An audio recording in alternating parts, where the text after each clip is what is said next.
Buen día. Ayer hicimos un análisis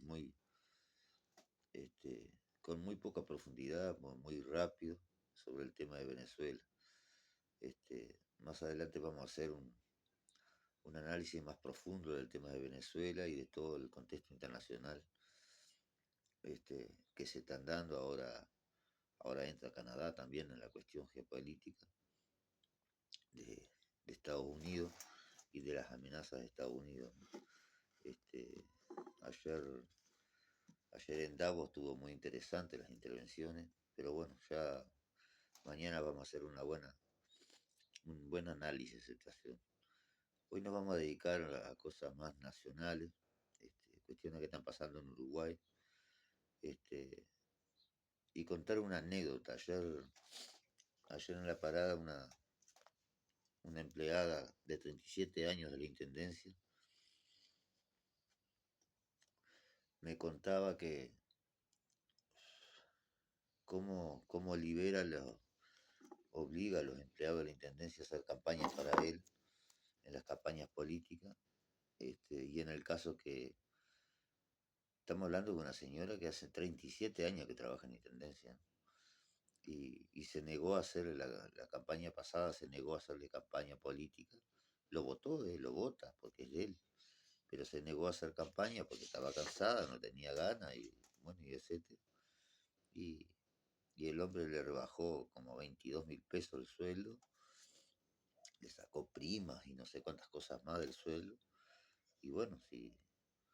Y después el sistema político habla de la democracia uruguaya, que es ejemplo en el mundo y que esto, ¿no? Este tipo de cosas son las que demuestran que no existe una democracia en el capitalismo que sea ejemplo de nadie. Así que bueno, estas cosas son las que vivimos en Paysandú, con un intendente que es votado por la gran mayoría del pueblo y que el pueblo es cómplice de estas cosas, ¿no? El pueblo siempre es el responsable del político que tiene enfrente, porque la corrupción, este, la peor corrupción es la corrupción de abajo, la de la cabeza, la del trabajador. Así que bueno, eso nos da la pauta, esto que me pasó ayer, te da la pauta de cosas que vos te enterás en la calle y que si te enterás de eso en una parada de moto, imagínate lo que puede pasar que vos no te enterás ahí adentro, ¿no? Pero bueno, así está. Bueno, en Uruguay hay cuestiones que los trabajadores tenemos que analizar. Uno de los puntos para analizar es el famoso 1% planteado por el PCNT y que ha traído mucha discusión, ¿no? Especialmente la gente de la derecha.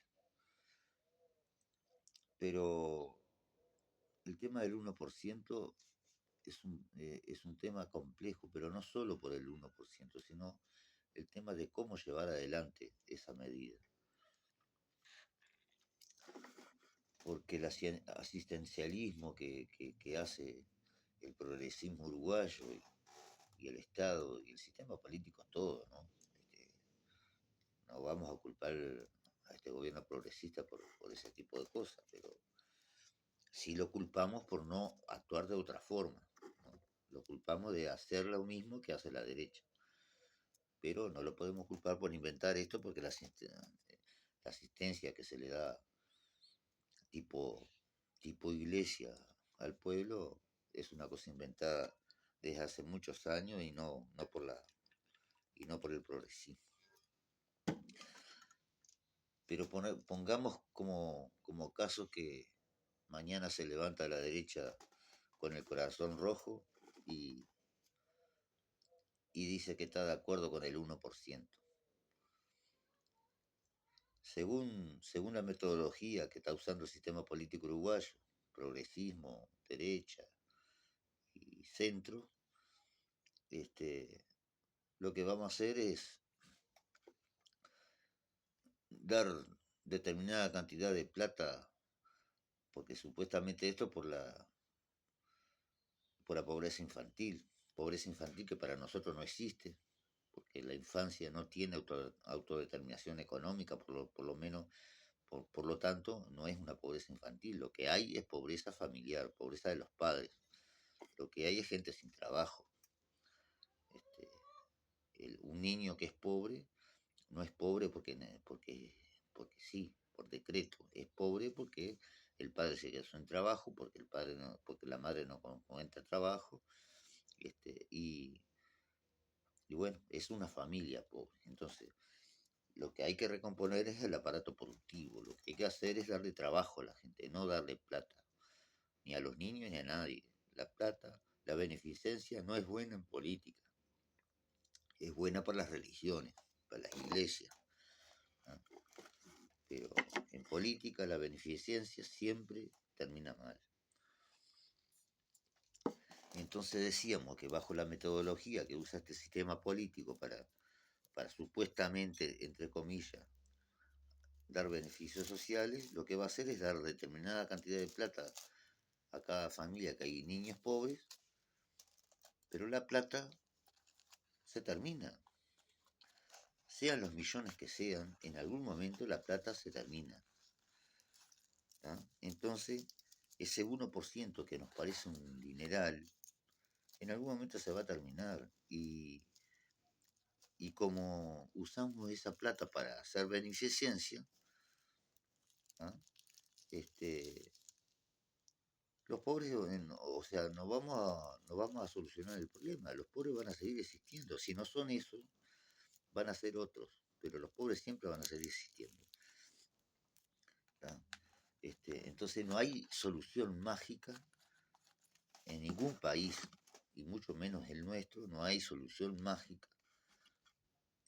Así le pongas los millones que les pongas, si no generas trabajo, si no recompones el aparato productivo, ¿tá? Entonces, nosotros como trabajadores apoyamos y difundimos la medida del PCNT. Ahora, los trabajadores organizados, nuestra central obrera, ¿tá? Su función, ¿tá? Su función no es proponer medidas políticas por el hecho, por el hecho en sí mismo de solucionar problemas a la población, porque para eso está el sistema político.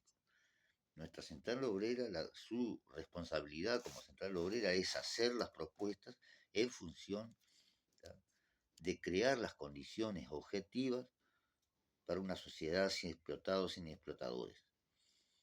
Esa es su función. Por tanto, si hace esta propuesta, que está bien hecha y que todos estamos de acuerdo, la tiene que hacer en función a recomponer el aparato productivo, no para otra cosa. Y honestamente, he escuchado a todos los dirigentes que defienden todos los dirigentes del PCNT que defienden esta idea, nunca plantearon firmemente que esta plata se use para eso. Entonces, un país puede ser de tercer mundo y eso es así. Ahora, lo peor de todo no es ser un país de tercer mundo. Lo peor de todo es tener cabeza de tercer mundo, ¿tá? Lo peor de todo es asimilar sin lucha que somos un país de tercer mundo y tener políticas de tercer mundo. Entonces, por eso es que nunca se sale de esa situación objetiva internacional del mundo,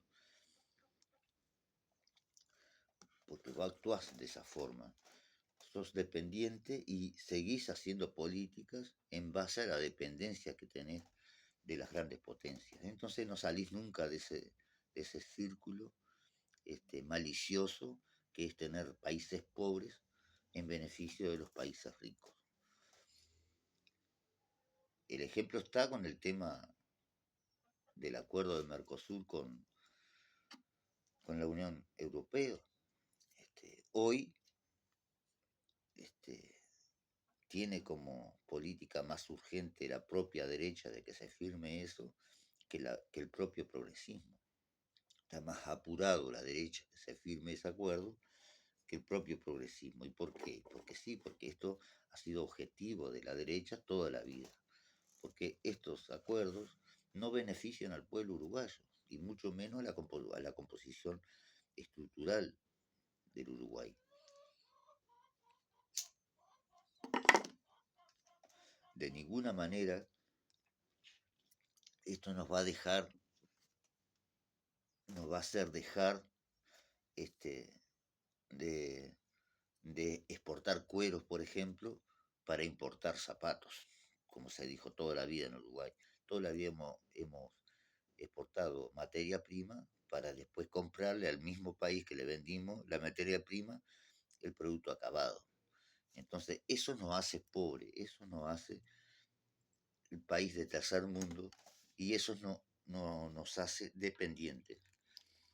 Y el acuerdo que se quiere firmar es para reafirmar esa funcionalidad uruguaya y no para cambiar. Entonces seguimos con el mismo problema. Nosotros tuvimos, en algún momento de nuestra vida, tuvimos gran esperanza de que el Frente Amplio, cuando llegara al gobierno, iba a cambiar esa lógica de dependencia, pero bueno, nos salió todo mal. Salió todo mal porque eh, el Frente Amplio se transformó en una fuerza progresista electoral, que lo único que le disputa a la derecha es el gobierno, no le disputa ninguna otra cuestión de la estructura, ha hecho más reformas estructurales la propia derecha que el Frente Amplio. Por supuesto, para beneficio de los ricos, pero bueno, la ha hecho. Por ejemplo, la famosa reforma constitucional impulsada por Sanguinetti, fue una estructura, fue una fuerte reestructura del sistema a favor de ellos, por supuesto, pero la llevaron adelante. Bueno, y ahora da Silva, legislador del Partido Blanco, propone que para solucionar la cuestión de la pobreza infantil que seguimos insistiendo que es una intelequia, que es un eslogan para mentir, para engañar a la gente, una frase bonita para que la gente entre en la manija, pero en realidad la pobreza infantil no existe, no puede existir, porque los niños no manejan plata. Su pobreza es pobreza familiar. Ahora lo que propone de Silva es vender el Banco de Seguro del Estado y con esa plata solucionar el problema de la pobreza. O sea, seguimos en la misma círculo vicioso de estos tránsfugas políticos que quieren cualquier medida que toman siempre va a ser en perjuicio del pueblo. También es cierto que el Banco de Seguro del Estado hoy en día no está cumpliendo una función de la que cumplía hace 30, 40 años atrás, pero tampoco la solución es venderla. La solución es hacer este, que tenga eficacia en el Estado, no venderla. Porque mañana funciona mal UTE y también van a querer vender UTE, porque como han querido vender siempre las empresas públicas. Y todo esto son temas que son coyunturales, pero hace a lo estructural, al sistema político vicioso que tenemos en Uruguay, y que la gran responsable es este progresismo que nos robó a los revolucionarios de todas las épocas, reserva revolucionaria que tenía este país, este progresismo trucho, revisionista, nos robó la herramienta que teníamos de cambio. Nos robó la herramienta y hoy está siendo la, la misma. No, no queremos decir eso de esa frase de que todos son iguales, porque eso no traía ningún cambio posible. Pero sí decimos que este progresismo está haciendo las mismas medidas políticas, las mismas cosas que la derecha, lo único que disfrazada de izquierda. Y eso es lo que hay que cambiar en este país. Hay que recomponer las fuerzas revolucionarias, hay que recomponer la crítica, la autocrítica y por sobre todas las cosas hay que recomponer los cuadros políticos.